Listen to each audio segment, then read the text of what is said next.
Nah, kalau orang berhasil sholatnya benar ditunaikan seperti yang diinginkan, Al-Quran diingat oleh Allah. Kalau Allah sudah ingat, perhatikan kata Qurannya, maka orang ini yang benar sholatnya akan dijamin langsung oleh Quran mendapatkan 5 keutamaan. Saya ulang, dijamin oleh Quran akan mendapat 5 keutamaan di dunia, bukan di akhirat, di dunia, yang tidak didapatkan oleh orang yang tidak sholat, atau orang sholat tapi sholatnya tidak seperti diinginkan oleh Al-Quran dan Sunnah Rasulullah SAW. Saya ulangi, kalau sholat kita benar ditunaikannya seperti yang tadi kita bacakan ayatnya, maka Quran menjamin orang ini pasti dapat 5 kemuliaan yang tidak didapatkan oleh orang yang tidak sholat, atau orang sholat tapi sholatnya tidak serius, tidak seperti Quran menginginkannya. Dan nanti kita akan cek sampai siang ini kira-kira kita sudah dapat 5 ini atau belum. Baik, mari kita rinci satu-satu. Pertama, Quran surah ke-29 ayat 45. Al-Ankabut ayat ke-45. Antum hafal ayatnya, ya, cuma harus diingatkan tempatnya. Pelan-pelan. Bagian pertama kata Al-Quran, kalau orang sholatnya benar sesuai diinginkan oleh Quran, maka dijamin orang ini pasti memiliki kepribadian yang baik. Singkatnya, orang sholat kalau benar pasti jadi orang baik. Lihat dalilnya, innas sholata tanha 'anil fahsya wal munkar. Yuk kita lihat. Inna, sungguh, as-salat, ya. Pelan-pelan, kalau ada ayat Quran dibuka dengan kalimat inna, itu artinya ayatnya, isinya itu mesti kita yakini dengan kuat, jangan diragukan, pasti itu, pasti, ya. Jadi kita artikan pasti as-salat, salat yang ditunaikan dengan benar itu. Lihat sini ya, pelan-pelan saya ajarkan supaya kita paham betul. Di dalam bahasa Arab ada kalimat pakai alif lam, ada yang tidak pakai alif lam. Kalau tidak pakai alif lam, tulisannya begini, inna sholah, alif lamnya nggak ada. Kalimat kalau tidak menggunakan alif lam itu maknanya nakirah, general, umum, bebas. Siap?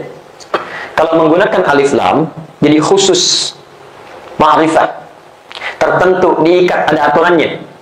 Seperti kalimat artikel the dalam bahasa Inggris, ya, car, mobil tuh banyak, ya. The car, yang itu tuh bukan yang lain. Kalau Qurannya berbunyi inna sholat, maka sholat bagaimana saja umum. Mau khusyuk, mau tidak, mau lambat, mau cepat, bebas, silakan. Bagan.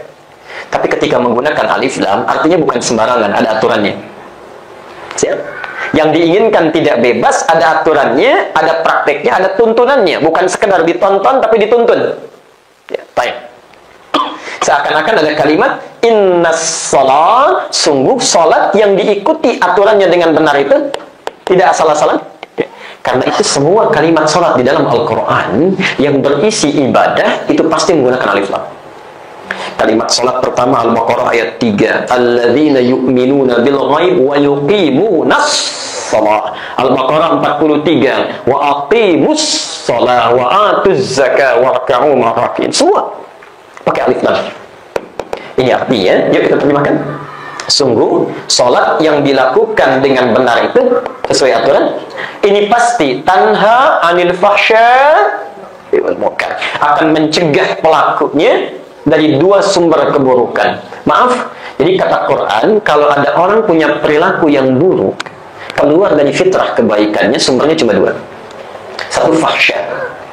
Ya. Fahsya itu keburukan yang bersumber dari syahwat. Kata-kata jorok itu fahsya. Yang kotor, gosip itu fahsya, Bu. Hati-hati, ya. Pornografi itu fahsya. Porno aksi itu fahsya. Jadi tidak mungkin ada orang sholat, kalau benar sholatnya, kata-katanya kotor, itu gak mungkin.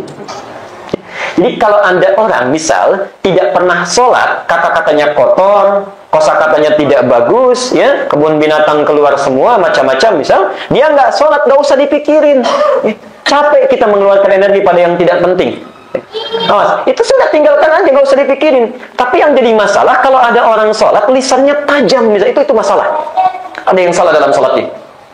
Orang sholat senang gosip, itu persoalan. Orang sholat misalnya pandangannya tidak punya sekat, itu masalah itu. Ada yang keliru dalam sholatnya. Karena orang kalau sholatnya benar, faksyah hilang. Kedua, mungkar. Perbuatan yang diingkari oleh hati. Sumbernya dua. Satu, nafsu perut. Kedua, akal. Ya. Bohong itu mungkar. Mencuri itu mungkar. Korupsi itu mungkar. Hati-hati, berselisih itu mungkar. Awas, merampok itu mungkar. Membunuh itu mungkar. Jadi kalau ada orang sholat tapi masih bisa bohong juga, pasti ada yang keliru dalam sholatnya. Ada orang sholat masih bisa korupsi juga, ada yang salah dalam sholatnya. Ada yang salah, ya. Allah begitu di sidang langsung pegang tasbih, ya, subhan gitu kan, kelihatannya sholat, tapi masih juga melakukan keburukan, ada yang keliru. Ya. Saya tidak tahu kalau di sini selama 2 hari ini sih nyaman-nyaman saja. Ya. Tapi kalau kita pulang ke Indonesia, orang mau ke masjid saja masih takut kehilangan sendalnya. Padahal mau sholat. Apa yang salah itu? Ya? Apa yang keliru? Nah, ini. Jadi kalau orang sholatnya benar, pasti baik.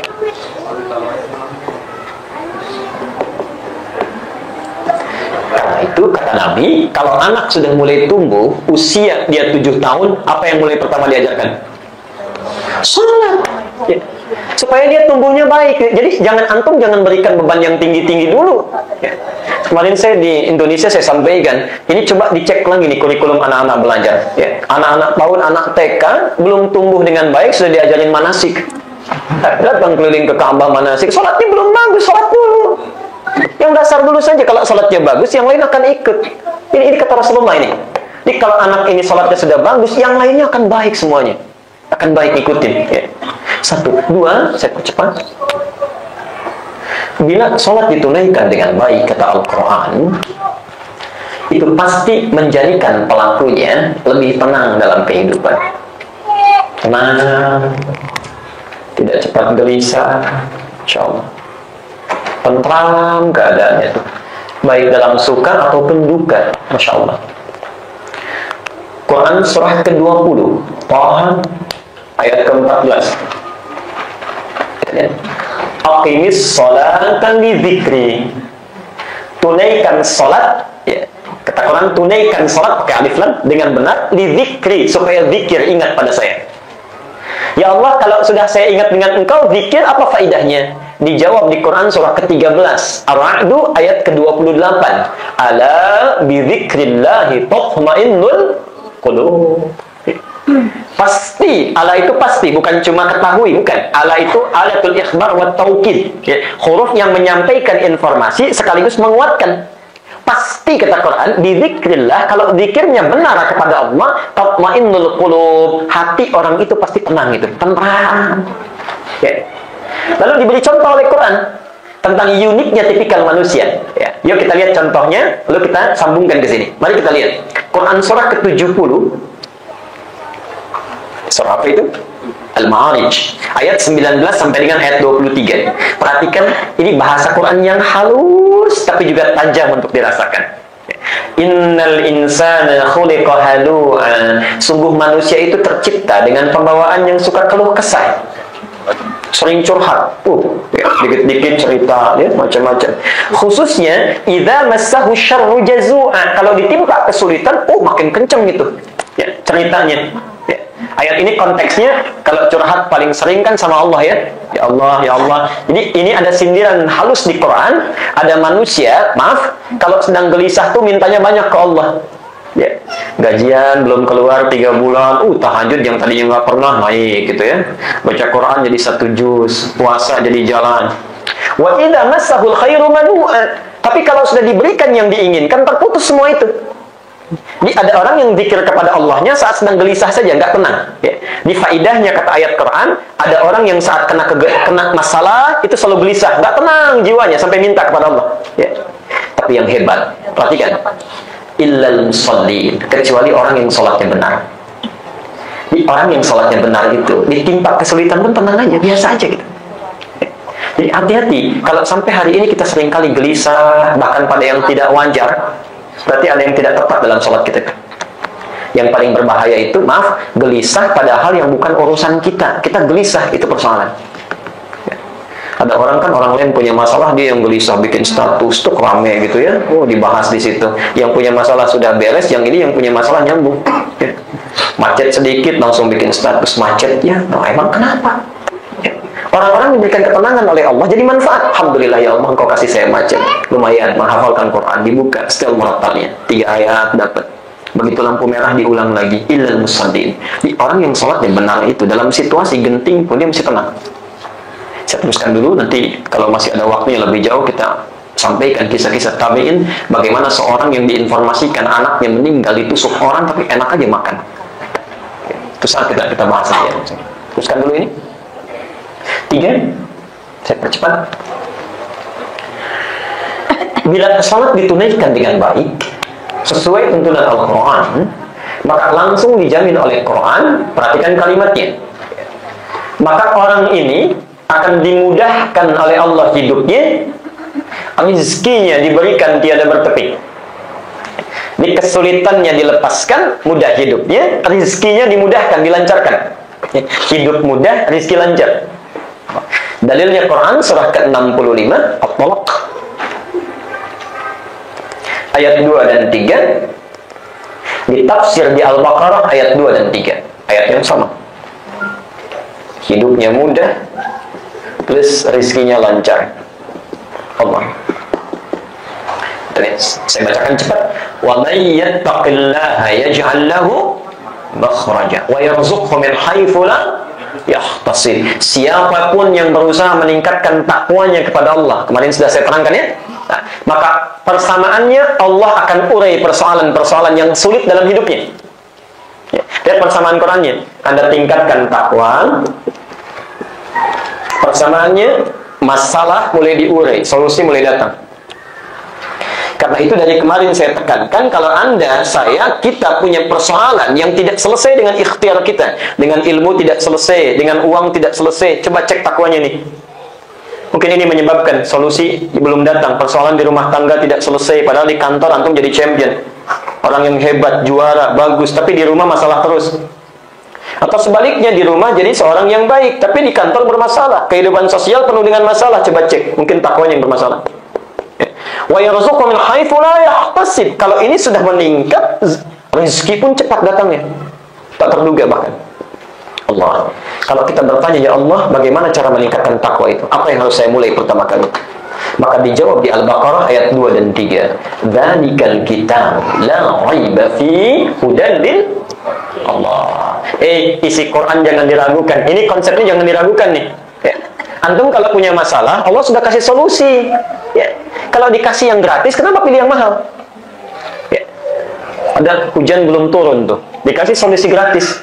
Dah, salat istisqa dibimbing oleh Rasulullah. Ada contohnya, tinggal dilakukan. Pergi ke lapang, minta, angkat tangan, mohon hujan turun. Wah, ini pilih yang mahal malah. Cari pesawat, ayo kita garamin awan. Orang garamin sayur, nih garamin awan. Wah, ini turun sini, macet sini. Turun sini, macet sini. Keluar biaya. Sekali naik 10 miliar. Tidak mudah. Begitu sudah mentok, sana sini baru mengadu kepada Allah. Kenapa tidak diikuti? Kita punya masalah, tingkatkan takwa. Nah, saat saya akan meningkatkan, ya Allah, bagaimana cara memulainya? Ayat 3-nya. Alladzina yu'minuna bil ghaib wa yuqimunas shalah. Yaitu ketika Anda sudah merasa beriman pada Allah, sempurnakan. Yuqim itu sempurnakan. Sempurnakan sholat. Dimulai dari sholat. Ini kalau orang yang sholatnya benar, pasti ini luar biasa nih. Ya. Saya kasih tanda begini untuk saya ceritakan, ada kisah nanti, tapi nanti saya jelaskan dulu teorinya ya. Ada kisah yang terkait dengan ini. Anda bisa bayangkan, ada sahabat Nabi, orang paling miskin, modalnya cuma pakaian, mempraktekkan sholat, ya, tuntunan Rasulullah, 3 bulan di Madinah, jadi orang paling kaya nomor 3 di Madinah. 1 tahun di Madinah, jadi orang yang paling kaya nomor 1 di Madinah. Dalam jangka 1 tahun, mempraktekkan ini. Ya, nanti kita lihat ya. Antum di UAE 4 tahun apa itu ya? Nanti kita lihat, kita cek dulu ya. Kita sambilkan dulu. Ayo kita lihat. 4, saya percepat.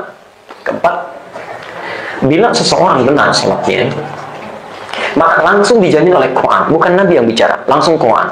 Setiap dia meminta dalam sholat, setiap dia memohon dalam sholat, maka doanya akan cepat terkabul. Setiap meminta dalam sholat, maka doanya akan cepat terkabul. Padahal setiap sholat itu setiap bacaannya doa. Makanya sholat disebut dengan doa. As-sholatu hiya doa. Nanti kita akan bahas insya Allah kalau waktunya cukup. Ada empat keadaan dalam sholat yang kalau orang meminta dengan benar sulit bagi Allah menolaknya. Bahkan hadisnya qudsi ya. Satu saat berdiri, yang kedua saat ruku, ketiga saat sujud, dan keempat sesaat sebelum salam. Saya mau contohkan satu aja saat berdiri yang diabadikan oleh Al-Quran. Quran surah ke-3 Ali Imran. Quran surah 3 Ali Imran ayat 38 sampai ayat 39. Quran surah Ali Imran ayat 38 sampai ayat 39. Saya mau tanya dulu ya, kalau Anda dua orang berumah tangga, suaminya sudah sepuh luar biasa, bahkan rambutnya beruban, fisiknya sudah lemah, maafkan saya ibu ya, istrinya divonis secara medis monofus dan mandul. Maaf, secara klinis masih mungkin tidak punya keturunan. Tidak.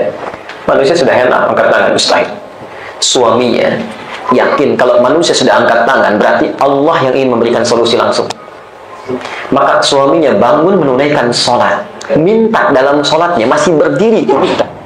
Perhatikan doanya, ayat 38-nya. Hunalika da'a Zakaria rabbah. Di mihrabnya Nabi Zakaria berdoa kepada Allah. Nanti doanya dalam sholat ini, nanti kita ketahui dari mana taunya di sholat ini.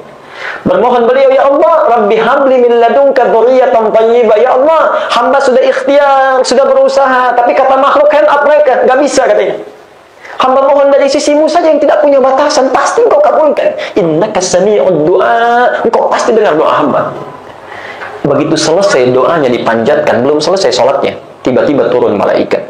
Ayat 39-nya, fanadatul malaika wa huwa qa'imun yusalli fil mihrab annallaha yubashshiruka bi Yahya. Perhatikan, kalimatnya dimulai dengan huruf fa. Fanadathu. Di bahasa Arab itu ada yang pakai fa, ada yang pakai wawu, ada yang pakai thumma. Itu sama-sama huruf apa? Ini jangan dihapus dulu. Ada fa, ada wawu, ada thumma.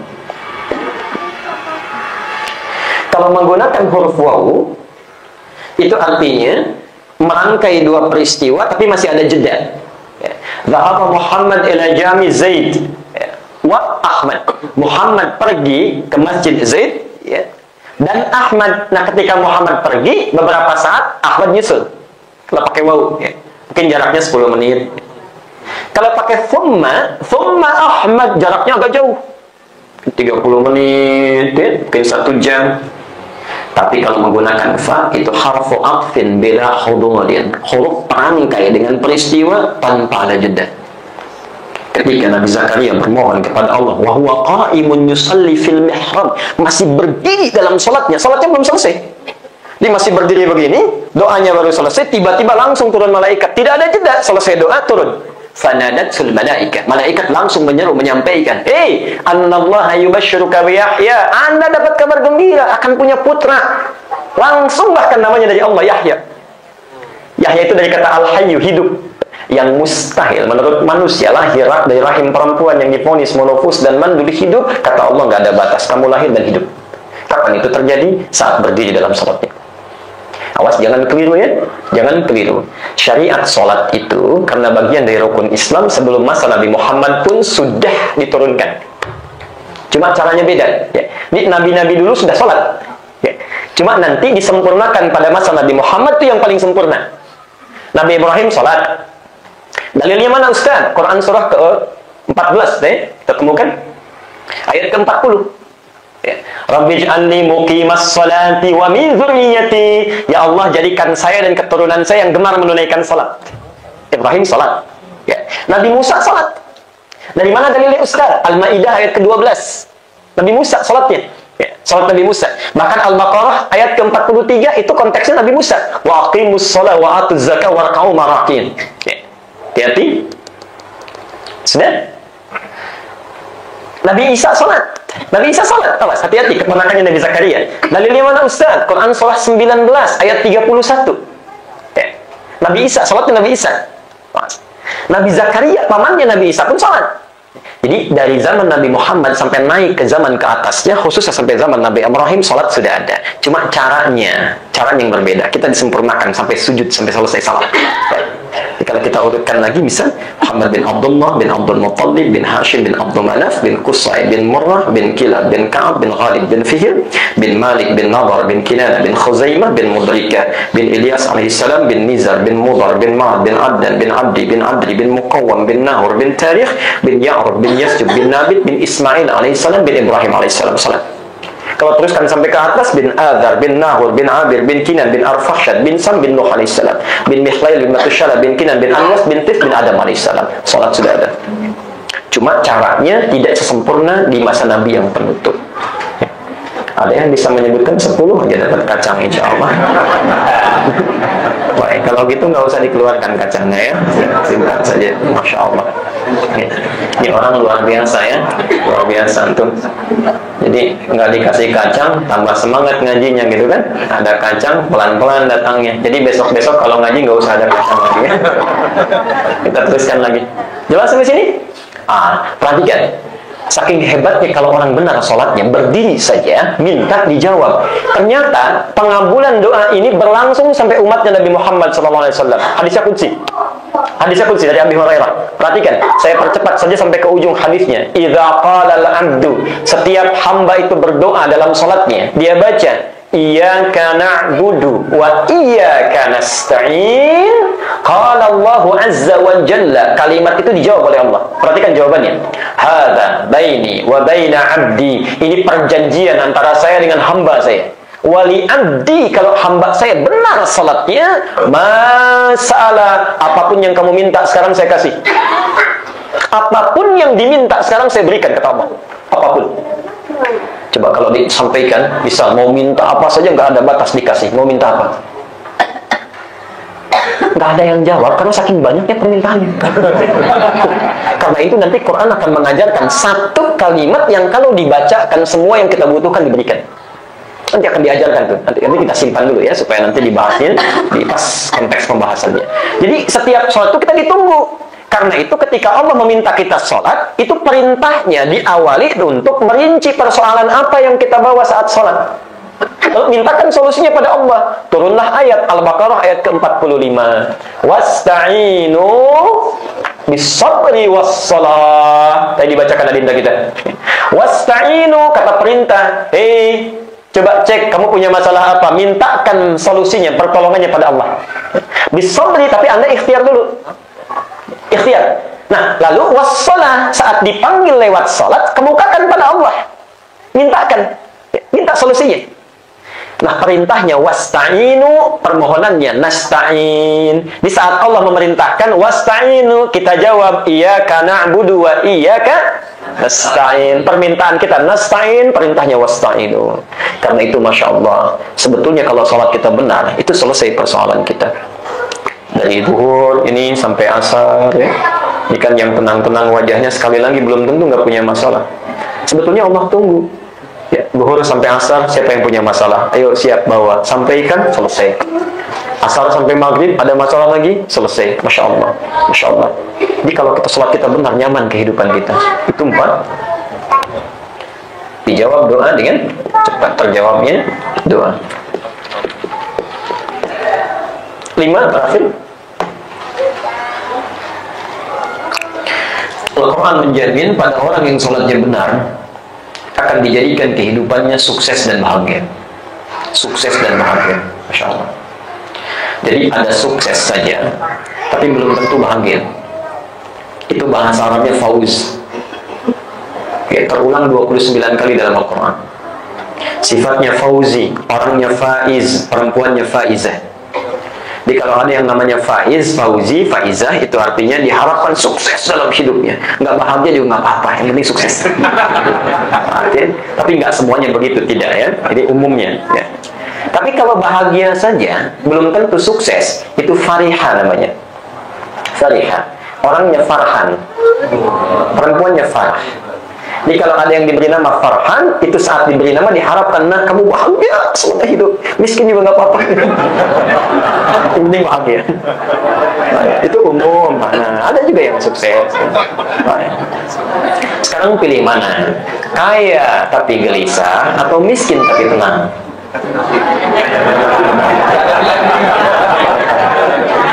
Baik. Allah Maha Tahu. Kan rumus psikologinya di antara dua pilihan yang sulit, pilih yang ketiga, gitu kan ya? Maka diturunkan oleh Allah pilihan yang ketiga. Nggak ada satu, nggak ada dua. Langsung pilihan ketiga. Harus sukses dan bahagia. Orang Islam itu sukses dan bahagia. Maka langsung turun surahnya. Quran surah ke-23. Ayat 1 dan 2. Sukses dan bahagia dalam bahasa Arab disebut dengan falah. Falahun. Falah. Falah. Sekarang perhatikan. Saya berikan rumusan. Sukses dan bahagia disebut dengan falah. Kalau kesuksesan, kebahagiaan ini sudah kita pegang, umumnya kalau orang sudah sukses, bahagia, mau dilepas gak? Tidak ya? Nah, kalau kita pegang dengan kuat, tidak mau dilepas, itu bentuknya madhi. Berubah dari falah menjadi aflah. Aflah. Turun ayat qad aflahal mu'minun. Orang yang imannya kuat benar, itu pasti dia akan pegang terus kesuksesan dan kebahagiaan dalam hidupnya. Sekalipun barangkali bentuknya bisa relatif, tapi dia bahagia, sukses, nyaman, dia pegang. Ternyata ciri pertamanya ayat 2-nya, alladzina hum fi sholatihim. Ciri pertamanya sholat. Ternyata latihannya sholatnya khusyuk luar biasa. Allah. Turunkan, pasti sukses, plus bahagia. Saking pentingnya nomor 5 ini, karena setiap orang mengharapkannya, maka diingatkan oleh Quran, langsung diingatkan oleh Al-Quran, kita mesti dapat ini. Kemudian ditanamkan dalam kehidupan kita keseharian, diingatkan